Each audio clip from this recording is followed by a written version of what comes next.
Paz, irmãos. Nós vamos falar sobre o perigo de se corromper aos poucos. Juízes, capítulo 2, versículo 8. Josué, filho de Num, servo do Senhor, morreu com a idade de 110 anos. Foi sepultado a sua própria herança em Timnat-Heres, na região montanhosa de Efraim, ao norte do Monte Gás. Toda aquela geração também morreu e foi reunida a seus pais. E depois dela se levantou uma nova geração que não conhecia o Senhor, nem as obras que ele havia feito em Israel. Então os filhos de Israel fizeram o que era mal aos olhos do Senhor, servindo aos Balaíns. Deixaram o Senhor, Deus dos seus pais, que os havia tirado da terra do Egito, e seguiram outros deuses, os deuses dos povos que haviam ao redor deles, e os adoraram, e provocaram o Senhor a ira, porque deixaram o Senhor e serviram Baal e a Astarote. Muito bem. Bom, vamos primeiro passar aqui novamente. O versículo 8 até o versículo 10, até o versículo 9, perdão. Ele fala aqui sobre uma transição, né, do povo de Israel, tá? O povo de Israel já passava por um momento de transição ali. Da onde que Israel saiu de cativeiro? Quem que se lembra? Israel, isso. É um pouco mais para frente, isso daí da Babilônia. Israel, no momento de Juízes 2, ele saiu primeiro do Egito. Quem que ajudou a libertar ali, falando humanamente? Moisés era o líder, né? Moisés pegou o povo, atravessou durante 40 anos, ficou dando volta lá no deserto. Depois foi até a terra prometida. Ele não entrou. Quem que tomou a posse da liderança? Josué. E aqui o versículo 8, ele fala sobre esse momento, esse fim desse ciclo de liderança. O povo de Israel, ele já era um povo muito difícil de se lidar. E Moisés, a gente sabe que até hoje nunca houve um líder em Israel como Moisés. Josué já teve que pegar essa bucha, né, de substituir Moisés, e digamos que com certo louvor ele conseguiu dar conta do recado. Aqui, já como eu comentei, já era difícil lidar com o povo de Israel, de levar a turma na rédea. Ó, pessoal, a gente tem que adorar o Senhor, os seus preceitos, etc, etc. E quando ele morreu, isso foi um marco, porque o versículo 10 fala que toda aquela geração que caminhava também com Josué, nasceu uma outra, que não conhecia o Senhor. Então, uma nova geração junto ali nascia, e essa geração ela já estava desconexa com Deus. Já não teve ali o mesmo cuidado, o mesmo carinho, o mesmo aprendimento. Aprendimento é bom, né? O mesmo ensinamento da palavra do Senhor. Ou seja, e a gente pode fazer um paralelo que hoje tem muita gente que entra na igreja e que nasceu na igreja, né, mas que está desconexa de Deus. No versículo 11, ele fala que então os filhos de Israel fizeram o que era mal aos olhos do Senhor, servindo os Balaíns. Aqui, a gente percebe que o povo de Israel começou a fazer pequenas concessões. Por não conhecer, começou a servir os Balaíns, começou a fazer uma coisinha que era mal aqui, uma coisinha que era mal ali. Começaram com, não tem problema, é só dessa vez, vou fazer isso aqui só hoje. E no versículo 12, nós podemos ver qual foi a conclusão. Que eles deixaram o Senhor, o Deus dos seus pais, que os havia tirado das terras do Egito, e seguiram outros deuses, Os deuses do povo ao seu redor os adoraram e causaram a ira do Senhor. E aqui é interessante, irmãos, que o abandonaram, ele acontece no nosso coração. Foi uma coisa até que o pastor falou hoje. É aos poucos, não é uma atitude imediata, não é absoluta. Ninguém que abandona alguém dificilmente vai ser algo radical. A pessoa ela começa fazendo pequenas concessões, vai aqui, vai ali. Quando vê, ela está mergulhado ali nas trevas, na escuridão. Pequenas decisões. E no final, e no 13, no final fala que eles deixaram o Senhor e serviram a Baal e a Astarote, que são duas entidades. E hoje a gente consegue ver que muitas pessoas, até mesmo da igreja, o servem. Como? Servem ao dinheiro, servem à aparência, ao prazer, à validação, a essa vontade de ter poder. Né? Isso é interessante porque o problema, se você ler Juízes inteiro, você vai ver que isso se repete, vai se repetindo. Vem um profeta, fala, pega, dá um, acorda. O povo se corrige, se enreda de novo. É um trabalho em demasia que tem que ser feito pelos profetas. O povo se encaixa, se endireita no caminho e aí acontece de novo. O problema não é só Israel. O problema é que isso acontece hoje também. Então você vê o cristão, ele vai, ele se endireita nos caminhos do Senhor, só que como meu pai falou, né? Você começa a fazer pequenas concessões, o seu coração se apaga, se esfria. A brasa somos nós. Na verdade, ali o que alimenta a brasa é o calor do Espírito Santo, o vento que ele vai passando no nosso coração. E eu queria fazer para você, queria que você prestasse atenção numa pequena analogia. Tá? Vou pedir para o meu pai vir aqui, só para mostrar, para ele segurar, porque senão não dá para fazer na câmera, né? Pode ser aqui assim mesmo, só segura. Mostra aqui pro pessoal, ó, segura assim, ó, aqui, igual eu. Isso. Mostra ali para a câmera. Aqui a água, ela tá límpida, tá vendo? Tá transparente. Às vezes você, com o pecado, você sabe o que é pecado, e às vezes tem coisas que você mesmo mascara na sua cabeça. Ah, eu vou fazer isso aqui, não tem problema. Ah, eu acho que não tem problema. Eu acho. Só que a palavra de Deus, quanto proibições, quanto características do que é mal, a gente sabe o que é ruim, o que é mal.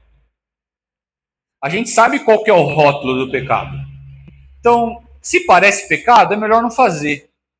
Se vai te afastar de Deus, é melhor não fazer. Isso que eu estou falando são as partes que a gente mira mais em fazer proibição. Mas vamos lá. Pequenas concessões. Basta uma gota. Pronto. É uma gota. Uma gota de corrupção e pecado. Uma gota. Uma gota. A água que era límpida, olha como que ela ficou. Imagina a nossa alma sendo corrompida pelo pecado. E olha que isso aqui é foda. Isso porque eu nem falei sobre a parte do inimigo. Uma gota apenas, irmãos, de corrupção pode mudar a nossa história. Eu quero que você abra a Bíblia agora em João capítulo 8.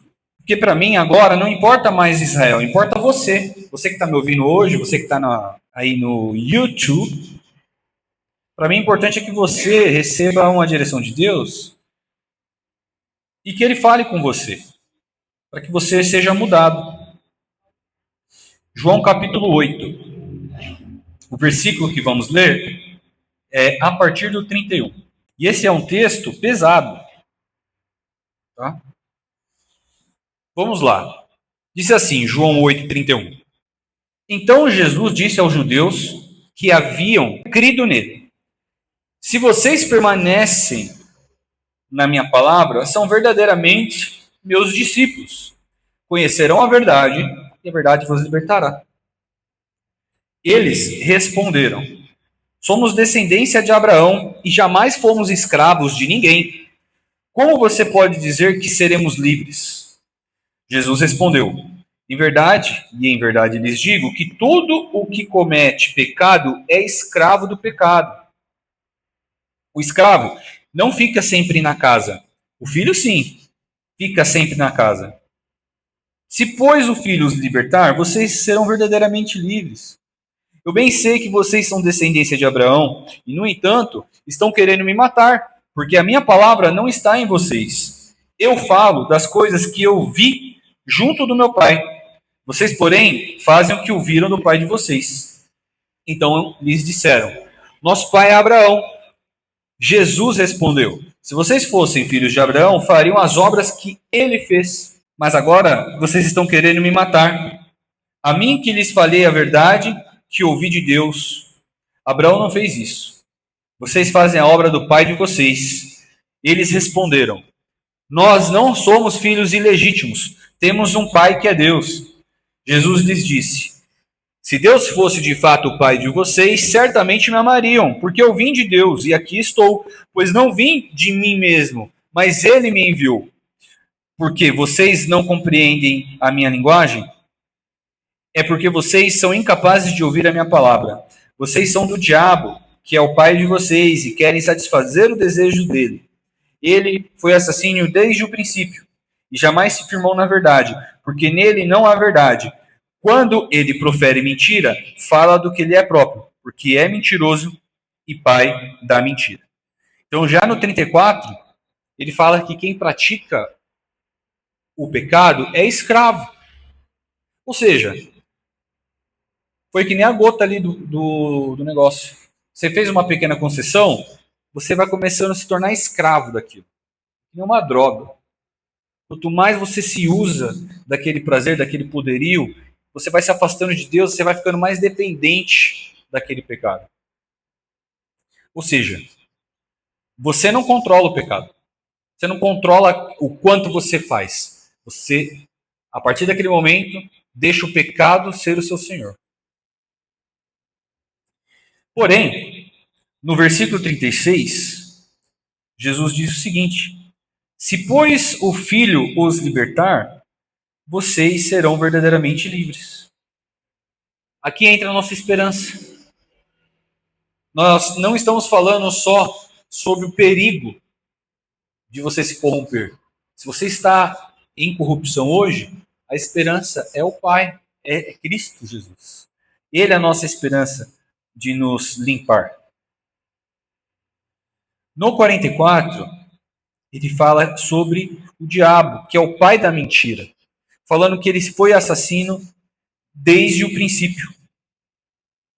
Então, a gente pode entender aqui as características dessas pequenas concessões. Uma mentira aqui, uma justificativa, eu vou em tal lugar, vou fazer isso, vou consumir aquilo por causa disso. Nós mesmos distorcendo a verdade para nos auto-atender. Então aqui, irmãos, o que eu quero deixar para vocês hoje? Nós vimos em Juízes todo um processo histórico. A gente já percebeu que isso está na raiz humana, né? A gente já sabe que é característico do ser humano. Só que Cristo já nos libertou. Nós já somos novas criaturas. Então hoje a gente tem o poder para escolher não fazer errado.